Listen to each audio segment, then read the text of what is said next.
The Legend of Zelda is the video game series that I'm most familiar with and own. I realize that some of what I will say might be a rehash of what you already know, but doing an in-depth analysis of the Legend of Zelda games appealed to me, and it is what I was most knowledgeable about. For lack of a better word, The Legend of Zelda is legendary. Part of Nintendo's ongoing success with the series comes from the almost formulaic plot and the roles that the reoccurring core characters play. If it's not broke, why fix it, right? But I'd like to address some issues. The most commonly discussed issue is the damsel in distress trope. Princess Zelda, alongside Princess Peach, are the two most iconic female characters to come out of Nintendo, and video games in general. Princess Zelda is who the game is named after, and yet she is rarely shown, or originally had little influence on the gameplay when the game's protagonist is Link, to the point where some who might not know the game very well might refer to Link's character as Zelda.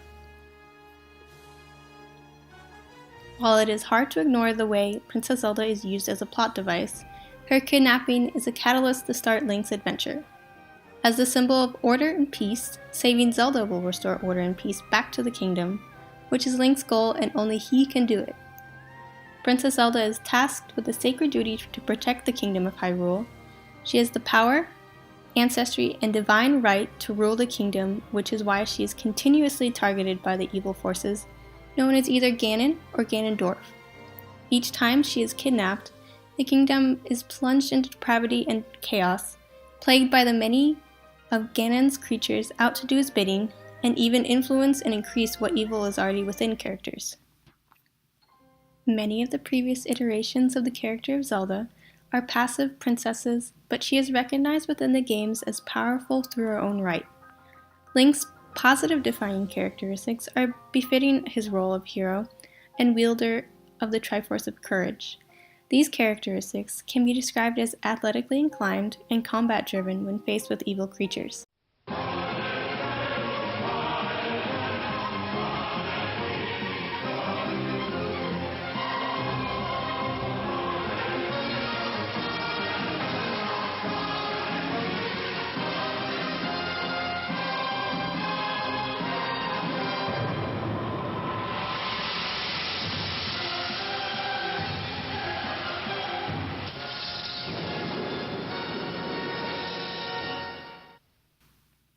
Princess Zelda has her own positive characteristics.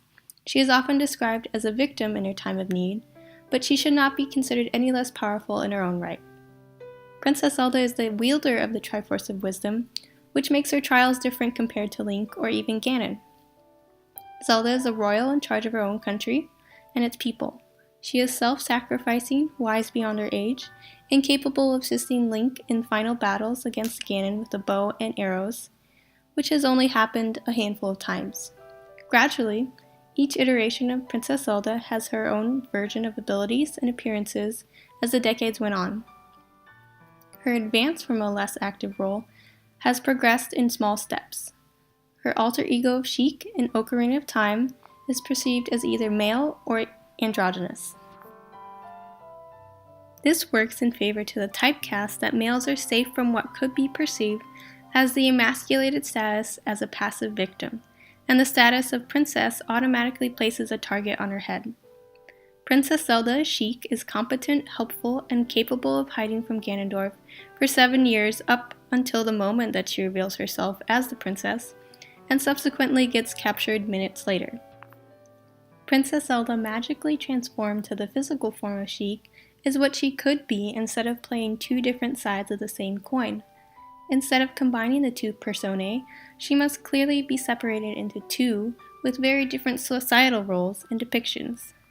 Another alter ego of Princess Zelda, in Wind Waker, is pirate captain Tetra, who is free to take whatever she wants and do whatever she wants. Ignorant of her true role and the duties that come with it, she is unburdened and oblivious to the problems of others. When she is revealed to be this incarnation of Princess Zelda, she is also quickly kidnapped. Princess Zelda is only playable in one game, Spirit Tracks, as her disembodied spirit and assumes the role of an informative companion much like Navi in Ocarina of Time, however not as infamously annoying. The latest installment of the Legend of Zelda series, Breath of the Wild, further challenged the typical role of Princess Zelda. Despite the teasing and untrue rumor of the possibility of a female Link in development for the next game, Princess Zelda caused the fashion hubbub by being shown predominantly wearing pants for the first time since her previous alter egos of Sheik and Tetra. While exciting, new, and just plain different, commenting solely on Princess Zelda's wardrobe choices leads to the pitfall of pegging the topic of clothes to the only aspect that you can talk about a woman. A woman is more than her outward appearance, which relates back to the less physical but still positive characteristics that Princess Zelda is repeated to have. In the Breath of the Wild, Princess Zelda clashes with her earlier versions of her character's role, not only as princess, but also the powers that come with being the wielder of the Triforce of Wisdom and fulfilling her destiny. She is unwilling to continue to search for a way to unlock her powers, but still wishes to find a way to protect her kingdom through science and research of old technologies. It is through her act of self-sacrifice and her urge to protect Link that finally awakens her powers. In this game, Princess Zelda is shown to have the knack for science, a field that is not always welcome to women, and to be capable of a very human trait of experiencing failure.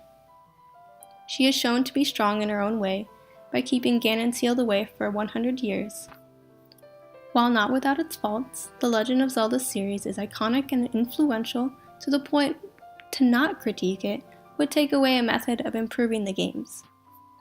In conclusion, yes, Princess Zelda has been well known as the passive princess, but she has been further developed and fleshed out as a female character in a very male-dominated video game culture. Recently, there has been a call for strong women characters, but that doesn't always mean women who punch and/or shoot their way through the game, but instead well-written characters developed beyond the flat dimensionality of representation.